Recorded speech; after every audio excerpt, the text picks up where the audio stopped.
더욱 뭘 지키라고 했어요? 마음을 지키라. 모든 생명의 근원이 이에서 남이니라. 여러분, 우리가 껍데기가 사람들은 중요하다라고 말해요. 하지만 껍데기보다 더 중요한 게 있어요. 속 사람, 바로 우리 내면이 더 중요한 것이에요. 왜냐하면 우리가요, 아무리 많은 것을 가지고 높은 자리에 오르고 대단한 것을 이루었다고 하더라도요, 우리 속 사람이 무너지면 사실 우리는 아무것도 할 수 없기 때문인 것이에요. 그래서요, 우리 신자들에게 지켜야 될 것은 바로 우리 마음 가운데 계시는 예수님을 지켜야 될 줄 믿습니다. 하나님이 내 마음 가운데 함께 하신 것을 누릴 때에 오늘 우리는요, 어떤 환경 가운데서도 이겨내고 승리할 수 있는 힘을 얻게 되기 때문인 줄 믿습니다. 오늘 우리가 읽은 이 본문의 말씀은요, 베드로와 요한이 제9시 기도 시간, 오늘 시간으로 하면 3시, 오후 3시에 기도하러 올라가면서 일어나게 된 일들이 기록되어 있는 것이 바로 이 본문의 말씀입니다. 과연 오늘 이 말씀을 통해서 하나님께서 이 시간도 우리에게 무엇을 깨닫게 하시고 또 무엇을 말씀하시는가, 나에게 주시는 하나님의 음성이 있는 은혜의 시간 되시기를 간절히 축원드립니다. 사도행전 3장 1절 말씀부터 보면요, 제 몇 시 기도 시간이요? 9시. 오늘날의 시간으로 바꾸면 6시간을 더하면 돼요. 그럼 오후에 몇 시예요? 오후 3시간. 그러니까 지금 이 유대인들은요, 하루에 정규적으로 기도하러 가는 시간이 있었어요. 아침 9시, 또 그리고 정오 12시, 오후 3시. 이것이 하루에 3번 꼭 정하고 기도하는 시간이었던 것이에요. 베드로와 요한은요, 지금 그러니까 이 성전에 올라가는데 3장 1절 9절 보여주면요, 성전에 올라가는데 뭐하러 올라가고 있겠어요? 성전에 올라가는 것이 바로 기도하러, 하나님 앞에 기도하러 이 성전으로 올라가고 있는 것이에요. 그때 사도행전 3장 2절 보니까 그때 나면서부터 뭐한 데가 있어요? 나면서부터 못 걷는 사람들이 메고 와서 이를 어디에 뒀어요? 성전에 들어가는 사람들에게 구걸하기 위해서 날마다라는 것은요, 습관이죠. 습관, 매일같이라는 뜻이에요. 그러니까 베드로와 요한도 날마다 9시에 12시에 3시에 하나님 앞에 뭐라고 갔어요? 성전으로 기도하러 갔어요. 베드로와 요한은 성전에 기도하러 날마다 가는 습관이 있었고, 반면에 여기 있는 이 나면서부터 걷지 못한 사람은 날마다 성전으로 가긴 갔는데 뭐하러 갔어요? 구걸하러. 그러니까 성전으로 갔는데 그는요, 성전에 들어가서 하나님 앞에 기도하거나 예배하기 위해서 간 것은 아니었고, 날마다 성전에 갔는데 그곳에서 구걸하는 일을 했다라는 것이에요. 여러분, 사람은 바로 그 사람이 하고 있는 일이 바로 그 사람이에요. 그래서 내가 과연 무엇을 하면서 살고 있느냐가 곧 그 사람을 나타내고 있는 것이죠. 여러분, 오늘 우리는요, 과연 하나님 앞에 늘 나아가는 영적인 습관을 갖고 있느냐라는 것이에요. 영적 이 습관, 영적 식사 시간이 없으면 영적 에너지는 금방 고갈되고 말아요. 그래서 영적 에너지를요 구하는, 영적 양식을 구하는 습관이 우리 가운데 있어야 될 줄 믿습니다. 새해가 밝았어요. 새해가 밝은 지 벌써 오늘이 1월의 마지막 주간이에요. 벌써.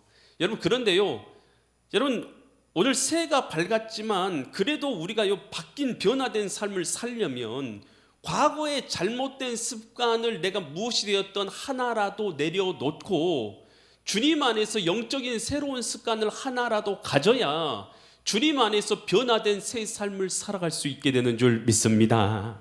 여러분, 우리가 새해를 맞았잖아요. 새해 내가 이렇게 살아야지 결심한 거 있잖아요. 그렇다면 오늘 우리가요, 잘못된 습관 한 개라도 내려놓고 주님 앞에서 영적인 습관 하나라도 우리가 바른 것을 갖게 되면 우리의 삶이요 새롭게 조율되고 변화되는 역사가 일어나게 될 줄 믿습니다. 저스틴 휘트엘 얼리라는 사람이 쓴 습관 의례라는 이런 책이 있어요. 이 저스틴은요 아주 촉망받는 기업의 이 변호사였어요. 그랬는데 겉으로는 아주 화려한 삶을 살고 있었어요. 그런데 그는 그 심령적으로는 아주 과도한 업무에 시달리고 디지털 중독에 시달리고 불면증을 걸려 있는 상태였던 것이에요. 그래서 공황장애와 신경쇠약이 그에게 갑작스럽게 밀려오면서 그는 모든 것이 무너져 내리기 시작한 것이에요. 실제로 그는요, 하나님을 믿는다라고 하고 교회도 다니고 그랬지만 실제적으로 그의 삶을 지배하는 습관들은요, 하나님과 전혀 상관없는 삶과 습관들 뿐이었던 것이에요. 그는요, 완전히 무너지고 난 다음에 그는 이렇게 고백해요. 우리가 감정을 따라서 기도하는 것이 아니라 베드로처럼 시간에 나를 맞추어서 습관에 따라 기도하는 삶이 있어야 된다. 그래야지만 세상의 분주함에 영혼이 잡아먹히지 않는다라고 강조해요. 그러니까 그는 완전히 무너졌다가 다시 회복하게 되거든요. 기도를 하는 습관과 삶의 습관을 회복하면서 회복하게 되는데요. 이런 바른 습관이 없으면 완전히 무너지게 된다는 것이. 그래서 세상 분주함에 완전히 휘몰려져서 그냥 살아갈 수밖에 없다는 것이에요. 그러면서 그는요, 4가지 일일 습관 4가지를 회복하기 위해서 중독과 또 무너져 있는 삶에서 회복하기 위해서 4가지 습관을 조언해 주고 있는데요. 기도, 그러니까 하나님 앞에 정한 시간을 가지고 기도하는 시간을 가지라는 거예요. 영적 회복을 위해서. 2번째, 공동체와 함께 누리는 식사. 그러니까 우리가 보통 어디에 이렇게 중독되어 있는 사람들은 함께 식사를 하지 않고 혼자 동떨어져서 혼자만 식사하지 않고 그렇게 하지 말고 공동체를 누리라는 것이. 그래서 가족들과 또 공동체와 함께 식사를 누리고, 3번째로 사람과 공간에 집중하기 위해서 휴대폰 끄기. 그러니까 휴대폰을요 1시간이라도 끄라는 것이에요. 우리가 휴대폰을요 어떻게 보면요 1시간도 끄지 않잖아요. 한 번도 끄지 않고 계속해서 쓰는 사람도 있는데요, 1시간만이라도 휴대폰을 끄고 그 내 앞에 있는 사람과 공간에 한번 집중해 보라는 것이에요. 또 4번째로 무엇보다도 성경 먼저. 보통 우리 일어나면은 텔레비전이나 휴대폰 먼저 보는데 그거 하지 말고 성경책을 먼저 읽는 그런 습관을 가져보라는 것이에요. 이러므로써 약의 영적 정체성을 확립해 보라는 것이에요. 그래서 이러한 것들을 통해서요, 영적 습관을, 바른 습관을 세우면서 불안, 공황장애를 극복하게 되었다는 것이에요. 여러분, 우리가 가지고 있는 영적 에너지는요, 영적 습관이 없으면 금방 고갈돼 버려요. 그래서 바른 영적 습관을 반드시 세워야 될 줄 믿습니다. 윌리엄 존슨이 쓴 그리스도인 링컨이라는 책이 있어요. 링컨 대통령, 우리가 너무나 잘 아는 링컨 대통령은요, 날마다 하나님 앞에 기도하는 이 습관을 가지고 있었던 사람이 바로 링컨이에요. 그는 아침 4시에 일어나서 4시부터 5시까지 늘 성경책을 읽고 기도하는 이런 습관을 이 하나님 앞에서 가졌다고 해요. 그 백악관 직원들이 볼 때에 공식 일과를 시작하기 전에 집무실에서 무릎을 꿇고 간절히 기도하는 소리를 다 들었다라고 많은 사람들이 증언하고 있어요. 링컨은 이렇게 말한대요. 성경은 하나님이 인간에 주신 최상의 선물이며 기도를 통해 그날의 결단을 얻었다라고 이렇게 고백해요. 그러니까 날마다 살아갈 수 있는 결단력을 어디서 얻었냐? 기도를 통해서 얻게 되었다라는 것이에요. 이 링컨이 노예 해방 그리고 남북 전쟁 아주 심각한 여러 일들 가운데서도 믿음과 신앙을 지키면서 그가 승리할 수 있었던 것은요, 날마다 성경을 읽고 기도하는 영적인 이 습관이 있었기 때문이다라는 것이에요. 이 다니엘 같은 사람도요, 영적으로 극심한 박해를 받잖아요. 그걸 이제 사자굴에 던져지는 박해가 있을 때에도 이길 수 있었던 것은요, 다니엘서 6장 10절에서 이렇게 말하고 있어요. 다니엘서 6장 10절 보니까 다니엘이 이 조서에, 그러니까 그 다른 신에게 기도한 자는 사자굴에 던져 넣는다라는 이 조서에 왕의 도장이 찍힌 것을 알고도 자기 집에 돌아가서는 윗방에 올라가 예루살렘을 향한 창문을 열고 전에 뭐 하던 대로요? 전에 하던 대로, 이것을 2글자로 뭐라고 말해요? 습관대로 하루에 3번씩 무릎을 꿇고 기도하며 그의 하나님께 감사하였더라. 다니엘은 무슨 습관이 있었어요? 기도하는 습관이 있었던 것이에요. 하나님 앞에 날마다 기도하는 습관이 있었기 때문에 어떤 극심한 박해가 몰려와도 그가 이길 수 있었던 영적 에너지는 어디 있었냐? 바로 기도하는 습관에 있었다라는 것이에요. 예수님께서도 이런 습관을 갖고 계셨는데요, 누가복음 22장 39절로 40절 말씀을 보시면요, 예수께서 나가사 뭘 따랐어요? 습관을 따라서 어디로 갔어요? 감람산에 갔어요. 감람산에 뭐하러 가셨을까? 습관을 따라서 제자들도 따라갔는데 갔다 보니까 40절 그곳에 이르러 그들에게 이르시되 유혹에 빠지지 않게 뭐하라고 하셨어요? 기도하라. 그러니까 예수님께서 습관을 따라서 감람산에 가셨는데 뭐하러 가신 거예요? 기도하러 가신 줄 믿습니다. 여러분 우리가요 예수님도 습관을 따라서 기도하고 믿음의 많은 사람들도요 다 습관을 따라서 기도하는 자들이었어요. 여러분 우리에게요 세상을 이기고 영적 에너지를 지키면서 살아가기 위해서는요 영적인 습관이 있어야 될 줄 믿습니다. 하나님께 기도하는 습관, 말씀을 읽는 습관, 하나님 앞에 예배하는 습관, 여러분 이런 좋은 습관들이 우리 영적인 습관들이 우리의 삶 가운데 있을 때에 오늘 우리는 영적 에너지를 잃어버리지 않고 믿음의 삶을 승리하며 살아갈 수가 있게 되는 줄 믿습니다. 사도행전 3장 3절로 7절 보면 그가 이제 베드로와 요한이 성전에 그가라는 것은 나면서부터 걷지 못한 자가요. 베드로와 요한은 지금 뭐하러 성전에 올라가고 있어요? 제 9시 기도 시간에, 그러니까 오후 3시에 기도하러 지금 성전에 올라가고 있는데 성전에 들어가려 함을 보고 이 나면서부터 안진뱅이 된 자는 그곳에서 구걸한 것이죠. 한 푼 주세요, 한 푼 주세요 라고 이렇게 말했을 거 아니겠어요. 아, 지나가시는 우리 신사분 제게 한 푼만 주세요 라고 이렇게 구걸했을 거 아니겠어요. 그랬을 때 4절 보니까 베드로와 요한이 주목하여, 그걸 주목해서 봤다는 거예요. 주목해서 보면서 뭐라고 말하냐면 우리를 보라 라고 말하는 거예요. 베드로가요 뭐라고 말했다고요? 우리를 봐라 라고 말하는 거예요. 그러니까 그 사람이 고개 숙이고 한 푼 주세요 이러고 있었던 것 같아요. 그러니까 우리를 봐라, 그러니까 고개를 들었을 거 아니겠어요. 그랬더니 3장 5절 보니까 그가 그들에게, 그러니까 이 나면서부터 안진뱅이 된 자가요 그들에게 무엇을 얻을까 하여서 고개를 들었으니 바라본 거예요. 그랬더니 베드로가 뭐라고 말하냐면 6절에서 베드로가 이르되 뭐라고 말하냐, 은과 금은 내게 없다. 너가 찾는 은이나 금 같은 것은 내게 없다. 하지만 내게 있는 것이 있는데, 내게 있는 게 뭐예요? 내게 있는 것을 내게 주노니 나사렛 예수 이름으로 일어나 걸으라. 여러분 베드로에게요 뭐는 없었어요? 금과 은은 없어요. 돈은 없었다는 얘기예요. 베드로는 돈 없는 사람이었다는 거예요. 그런데 뭐는 있었어요? 예수의 이름은 있었는 줄 믿습니다. 여러분 신앙생활은요 지식이 아니에요. 우리가 뭘 좀 알아야지. 아는 것은 굉장히 중요합니다. 그런데요 신앙생활이라는 것은 아는 것을 넘어서서 예수 그리스도가 내 마음 가운데 살아계시는 실제인 줄 믿습니다.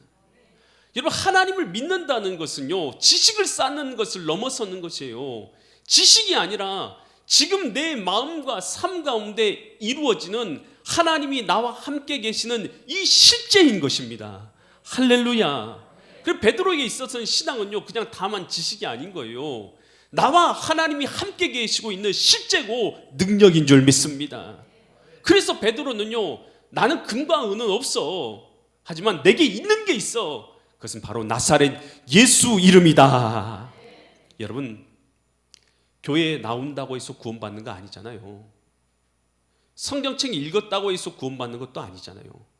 찬송 몇 곡 불렀다고 해서 구원받는 것도 아니잖아요. 여러분 주님의 말씀, 여러분 예수님이 내 가운데 살아서 역사하는 사람 되고, 주님이 나와 동행하는 사람이 되고, 주님이 내 가운데 살아계시는 실제가 될 때에 이것이 바로 실제의 신앙생활인 것이고, 이것이 바로 이 땅에서 하나님 나라를 이루는 삶이고, 그리고 죽어서도 천국에 들어갈 것을 확신하며 이 땅을 살아갈 수 있게 되는 거 아니겠습니까?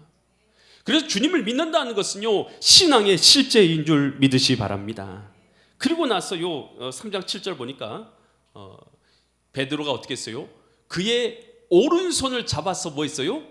일으켰다는 것이요. 굉장히 연약한 지체지만 그 연약한 지체, 남에서도 안진뱅이 된 지체를요 예수의 이름으로 그의 손을 붙잡아서 일으켜 세워준 줄 믿습니다. 여러분 우리 신자는요 이제 예수님을 믿음으로 하나님의 자녀가 되었어요. 이제 신자 안에는 누가 계셔요? 예수님께서 살아계신 줄 믿습니다. 여러분 안에는요 예수님이 살아계신 것을 확신하고 계십니까? 그렇다면 우리가요 예수님의 이름으로 절망에 빠진 자, 연약한 자의 손을 베드로가 붙잡아서 일으켜 세워준 것처럼 우리를 통해서 연약에 빠진 연약한 자들, 지쳐있는 자들, 절망한 자들, 좌절한 자의 손을 붙잡고 일으켜 세워주는 자들이 되어야 될 줄 믿습니다. 여러분, 구체적으로 우리가 연약한 자들을 세워주기 위해서 어떤 방법이 있겠느냐는 것이에요. 대단한 것을 해야지만 연약한 자의 오른손을 붙잡아서 일으켜주는 것이 아니라는 거예요. 여러분, 우리가요 따뜻한 격려의 한마디, 여러분 그 한마디가요 연약한 사람을 다시 일으켜줄 수 있는 줄 믿습니다. 여러분, 지쳐있는 영혼에게요 곁에서 있어주면서 함께 해주는 한 시간의 시간, 여러분 그것이요 그 연약한 사람을 다시 회복시켜 줄 수 있는 줄 믿습니다. 여러분, 그 사람에게 관심 갖고요 한 잔에 전하는 커피 한 잔이 여러분 그 지친 영혼을 일으켜 세울 수 있는 것이 아니겠느냐는 것이에요. 그래서 우리가요 예수 이름으로 연약한 자의 손을 잡아주는 것은요 대단한 일을 해야지만 되는 것이 아니에요. 오늘 우리가요 관심을 가지고 한마디의 사랑의 말을 전파하는 것, 그것으로도요 오늘 우린 연약한 지체들을 오른손 잡아서 일으켜 줄 수 있다라는 것이에요. 이 블레셋의 골리앗이요, 골리앗은 전쟁의 영웅이었어요. 군대를 이끌고 이스라엘을 쳐들어온 것이에요. 그가 얼마나 키가 큰지요, 키가요 보통 사람들은 상상할 수 없을 만큼 큰 키예요. 2m가 넘는, 2m 성경에서는 훨씬 넘는 2m 40, 50 이렇게 되는 대단한 키인 것으로 이렇게 표현되고 있어요. 그 키에다가요 전쟁의 영웅이었어요. 어렸을 때부터 전쟁터에서 잔뼈가 죽었어요. 그래서 전쟁을 하면 한 번도 진 적이 없었던 것이 골리앗 대장이었던 것이에요. 골리앗 대장이요 와서는요 이스라엘 백성들 앞에 이렇게 말한 거예요. 야, 전부 싸울 필요가 뭐 있냐? 나하고 1대1로 싸워가지고 이기기만 하면, 만약 너희가 이기면 우리 모두가 너희들의 종이 되고 내가 이기면 너희 모두가 우리의 종이 되라 라고 그렇게 40일 동안요 아침과 저녁으로 나와서 사람들을 모아놓은 그 사람들 앞에서 외쳐대는 것이에요. 야, 누구든지 어떤 사람이 됐든지 나와 1대1로 싸우자. 그래서 우리가 지면 다 너희들의 종이 될게. 얼마나 싸움에 자신이 있으면, 얼마나 전쟁에서 자신이 있으면 여러분 그렇게 외쳐대겠어요. 한 명 어떤 사람이든 날 이기만 하면 우리가 전부 다 너희들의 종이 되겠다라고 하는 거예요. 전부 다 이스라엘 백성들이 다 벌벌 떨면서 아무도 나가지 못해요. 왜냐하면 그가 가지고 있는 거대한 등치에다 그의 위엄과 여러분 그 사람이 전쟁터에서 이겼던 많은 이야기들을 사람들은 다 알고 있었기 때문에요 아무도 나가지 못하는 거예요. 그때 유일하게 나간 사람이 있었어요. 누구였어요? 다윗. 다윗은요 전쟁의 영웅 같은 건 아니었어요. 그는요 양치기 목동이었어요. 늘 양을 치면서요 그 양을 지키고 있던 건데요 그저 전쟁터에 도시락을 가지고 형들에게 왔다가 그 전쟁에 나온 그 골리앗을 보고요 분노가 치밀어 오는 것이죠. 어찌 살아계신 하나님의 군대를 저 할례 받지 못한 하나님도 모르는 자가 모욕할 수가 있느냐라고 그는요 전쟁에 자기가 그 싸우러 나가겠다고 그런 것이죠.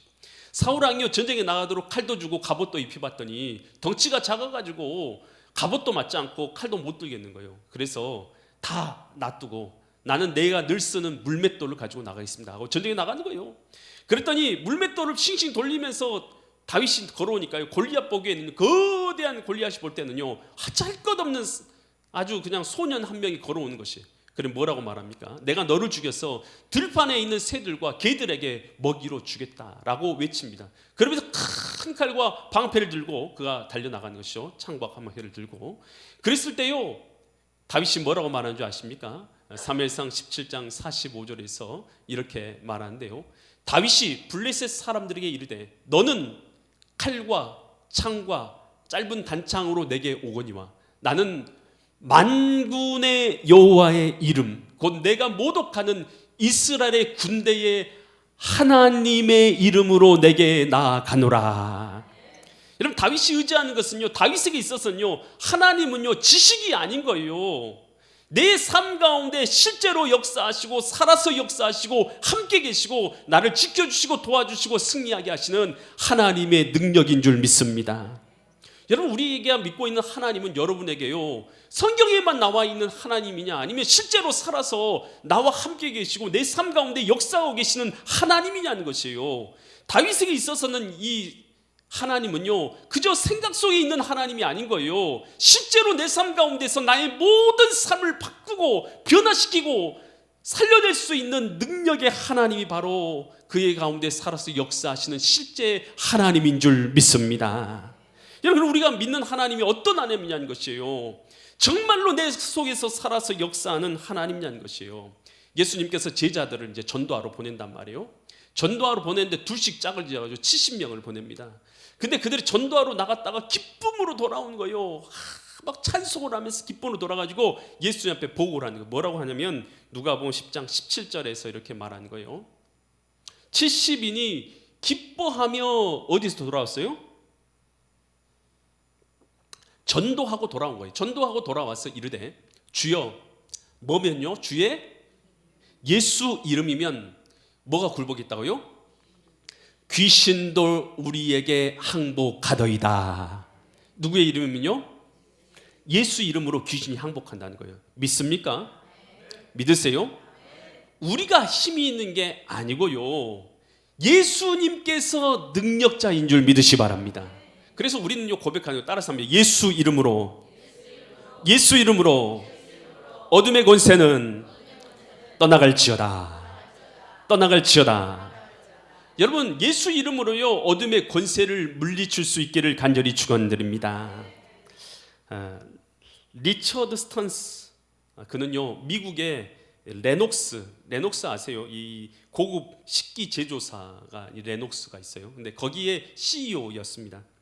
그랬다가 나중에 세계적인 구호단체 월드비전의 회장이 된 사람이 바로 리처드 스턴스인데요, 그가 쓴 책이 있어요. 그가 쓴 책은 구멍난 복음, 이런 책을 썼어요. 근데 그는 그렇게 말해요. 그리스도인들이 믿는 복음이 구멍난 복음, 반쪽짜리 복음일 수 있다라고 경고하고 있다는 것이에요. 요즘에 우리 신자들은 예수님을 믿는 개인적 확신을 중요하게 여기고 있지만 예수님이 강조하신 구체적인 사랑의 행동이 없기 때문이라는 것이에요. 예수님을 믿긴 하지만 예수님께서 그렇게 강조하신 사랑의 행동은 하나도 하고 있지 않다는 것이에요. 예수님을 사랑한다고 하면서도 사랑을 실천하는 구체적인 삶이 없다면 복음이 완성된 것이 아닐 수도 있다라고 말한 것이에요. 그러니까 우리가 예수님을 믿는다라고 하지만 우리의 삶 가운데서 하나님을 사랑하는 삶이 하나도 없다면 그것은 반쪽짜리 신앙일 가능성이 높다라는 것이에요. 그는 아프리카의 우간다에서 한 오두막에서요 부모를 에이즈로 잃고 동생을 돌보고 있는 13살의 소년 리차드를 만나게 돼요.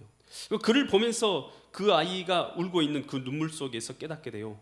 예수 이름의 권세는 단순히 말에 있는 것이 아니라 그 아이의 손을 잡아주고 눈물을 닦아주는 구체적인 발걸음 속에 있다라는 것을 깨닫게 돼요.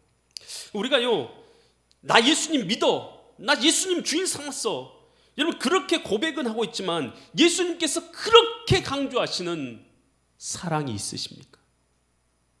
예수님이 그렇게 강조하신 용서는 있으십니까? 예수님께서 그렇게 강조하신 섬김의 삶은 있느냐는 것이에요. 여러분, 우리가요 베드로가 오른손을 잡아서 삶을 일으켜줬잖아요, 예수의 이름으로. 과연 오늘 우리가 예수님을 믿는다고는 하지만 예수님 내 삶의 주인 되셨어, 나 주인이야 고백하고 있지만 예수님이 그렇게 강조하신 사랑도 용서도 섬김도 우리의 삶 가운데 없다면 우리는 어쩌면 반쪽짜리 신앙일 수도 있다라는 것이에요. 여러분, 오늘 우리는요 예수님이 내 가운데 주인 되신 것을 확신해야 될 줄 믿습니다. 그리고 주님 앞에서요 베드로가 그렇게 손 내밀어서 연약한 지체를 세워준 것처럼 우리의 삶 가운데서 실제적으로 사랑하고 용서하고 섬기는 실제의 삶이 반드시 있어야 될 줄 믿습니다. 그때요 사도행전 3장 8절 말씀 보니까 이 손을 잡아서 오른손을 잡아서 일으켰더니 이 나면서부터 안진뱅이가 된 자가요 갑자기 힘을 얻고 뛰어서서 걸으면서 그들과 하는 것은 베드로와 요한과 함께 어디로 들어가겠어요? 성전에 들어갔다.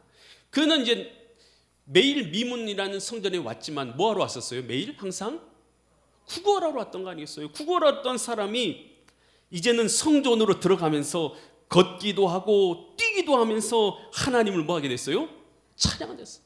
날마다 성전에 오긴 왔지만 구걸을 위해서 왔던 그 사람이 이제는 변화되어져서 걷기도 하고 뛰기도 하며 하나님을 찬양하고, 또 9절 보니까 모든 백성이 그 걷는 것과 하나님을 찬송하는 것을 보고 어떻게 되냐, 그가 원래 성전 미문에 앉아 구걸하던 사람인 줄 알고 그에게 일어난 일로 심히 놀랍게 여기고 놀랐다. 모든 사람이 이 사람이 하나님께 영광 돌리는 걸 보면서 이것은 누가 하신 일인 걸 알게 됐어요?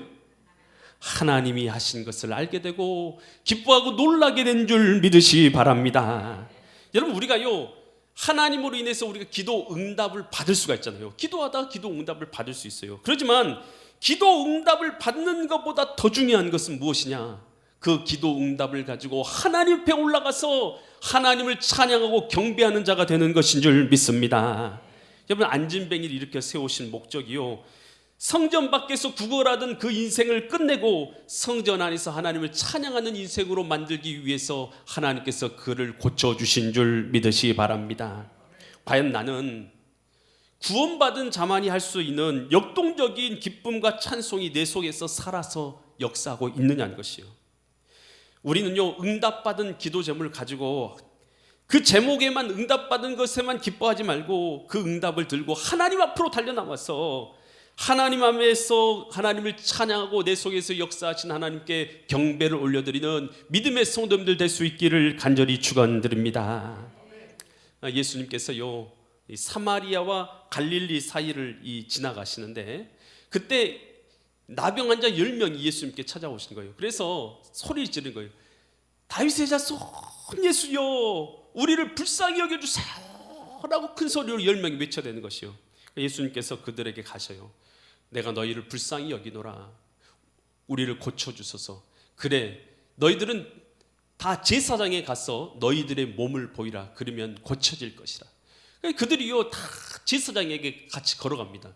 제사장에게 걸어가고 있는 중에 갑자기 그들의 몸 가운데서 변화가 일어나가지고 그들의 몸이요, 나병이 다 사라지고 깨끗함을 입게 되는 것이요. 그랬더니 10명의 사람들 중에서 9명은요 다 자기의 가족들에게로, 친지들에게, 친구들에게 막 달려가 버립니다. 오직 한 사람 사마리아 사람만 예수님께 다시 돌아와요. 예수님께 돌아와서 엎드려서 그에게 경배하면서 이렇게 말해요. 누가복음 17장 15절 16절에서 그 중에 한 사람은 사마리아 사람이에요. 사마리아 사람이 자기가 낳은 것을 보고 큰 소리로 누구께 영광을 돌렸어요? 하나님께 영광을 돌리면서 돌아와요. 그러고 나서 16절에서 예수의 발 앞에 뭐 했어요? 엎드리고 감사하고, 하나님 앞에 발 앞에 엎드려서 감사하고 찬양한 거지. 그는 사마리아 사람이라. 여러분, 그랬더니 예수님께서 그를 보시고 뭐라고 말씀하십니까? 나머지 9은 어디 갔느냐 말씀하시고, 하나님께 영광을 돌리러 돌아온 사람이 오직 이 사마리아 사람 한 사람뿐이더냐 라고 말씀하시고, 이 사마리아 사람에게 내 믿음이 너를 구원하였느니라 라고 말씀해 주시죠. 여러분, 우리가 고침받은 것보다 더 중요한 것이 있어요. 여러분, 우리의 영혼이 치유받고 하나님을 경배하는 자가 되는 것인 줄 믿으시 바랍니다. 여러분, 우리가요 하나님을 경배하는 자가 될 때에 우리 영혼의 진짜 질병, 하나님 없으로 말미암아 지옥 갈 수밖에 없는 우리, 하나님 없는 사람들은요 다 이렇게 살다가 멸망받아서 하나님 없는 삶의 심판을 받게 되는 거 아니겠어요? 그런데 우리 영혼의 진짜 질병에서 우리는 해방받았어. 하나님을 알고 경배하는 자가 되어서 구원받은 자가 되는 것, 여러분, 이것이 진짜 우리 영혼의 치료인 줄 믿으시 바랍니다. 헬렌 로즈비어라는 이 사람이 있어요. 영국의 의료 선교사입니다. 그는요 이 캠브리지 대학교, 그녀는 캠브리지 대학교를 나왔어요. 촉망받는 의사였어요. 근데 그녀는요 그 의사로서 삶을 살아가면 명예도 안락한 삶도 다 누릴 수 있었어요. 근데 이런 모든 삶을 다 뒤로 하고 가장 가난하고 척박한 땅인 콩고로 들어갑니다. 콩고에 들어가서 병원을 세우고 그곳에서 환자들을 돌보면서 하나님의 복음을 전파하는 일을 감당해요. 근데 1964년 콩고에서 내전이 일어나게 됩니다. 내전이 일어나가지고 반란군들이 막 일어나가지고 그녀를 잡아간 거예요. 잡아가지고 반란군들에게 끔찍한 구타를 당하고, 그리고 성폭행까지 당하고, 그래서 완전히 그가 세웠던, 평생을 바쳐 세운 병원으로 완전히 파괴돼 버리고, 선교사로서 존엄성도 완전히 짓밟혀버리고 그런 상황 가운데 빠졌어요. 그녀는 완전히 절규하게 된 것이에요. 그렇게 절규하면서 하나님께 이런 기도를 드렸다고 해요. 하나님, 제가 주님을 위해 모든 것을 버리고 이곳에 왔는데 어떻게 이런 일이 일어나게 하십니까? 주님, 과연 주님은 어디 계십니까? 라고 주님 앞에 원망하며 부르짖으면서 그렇게 외쳤던 것이에요. 그렇게 주님 앞에 기도했는데 하나님께서 당장에 그에게 환경을 바꿔주시거나 그녀의 상처를 치료해 주시거나 그러지 않았다는 거예요. 그녀는 계속해서 그렇게 하나님 도대체 왜 내게 이런 어려움 주시냐고 끝까지 기도를 드렸는데 하나님께서 갑자기 그의 영혼에 한 가지 질문을 던지시더랍니다. 헬렌, 내가 너에게 이 고통의 이유를 영원히 설명해 주지 않는다 하더라도 나 한 분만으로 너는 충분하겠느냐? 라는 질문을 던지더는 거죠. 내게 일어난 이 모든 고통에 대해서 내가 하나도 설명해 주지 않는다 할지라도 너는 나 한 분만으로도 내게는 충분하냐? 라는 이 질문 앞에요, 그녀는요 완전히 무릎 꿇게 됩니다. 그녀는 깨닫게 된 것이요, 진정한 회복이라는 것은 내 상처가 없어지는 것이 아니라 어떤 상황에서도 하나님을 신뢰하고 예배할 수 있는 상태가 되는 것임을 깨닫게 된 것이요. 그러면서 그녀는요 이렇게 고백하는 거예요. 내가 겪은 고난이 주님의 고난에 동참하는 특권이었음을 내가 알게 되었다. 세상의 많은 사람들은요 하나님께서 내게 주신 기적을 보상으로 생각해요. 돈이나 명예나 권력을 대단히 얻는 것으로 생각하지만 헬렌은요 기적이 뭐냐, 하나님께 더 가까이 나아가는 통로, 이것이 자기에게 일어난 기적이다라는 것을 깨닫게 된 것이에요. 여러분, 우리가요 하나님께 나아가서 우리에게 어떤 기도의 응답만이 이루어지는 것, 그것만 기뻐할 것이 결코 아니다는 것이에요. 여러분, 그 응답을 가지고 하나님의 성소 예배당 깊숙이 들어가서 하나님을 찬양하고 경배하게 되는 것, 이것이 진짜 우리에게 일어나는 기적이고 경배고 영광인 줄 믿으시기 바랍니다. 여러분, 우리에게 과연 영적인 양식을 구하는 습관이 있느냐는 것이에요.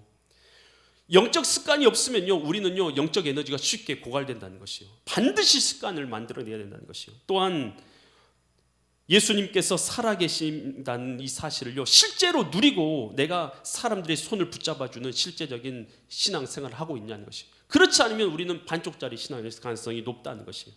또한 모든 문제 해결받는 것을 넘어서서 진정한 기적은 바로 하나님과 깊이 교제하는 자리로 나가는 것, 이것이 최상의 보상인 것임을 알고 그 은혜를 누리시며 살아가시는 믿음의 거룩한 성도님들 되시기를 예수 그리스도의 이름 받들어 간절히 기도드립니다.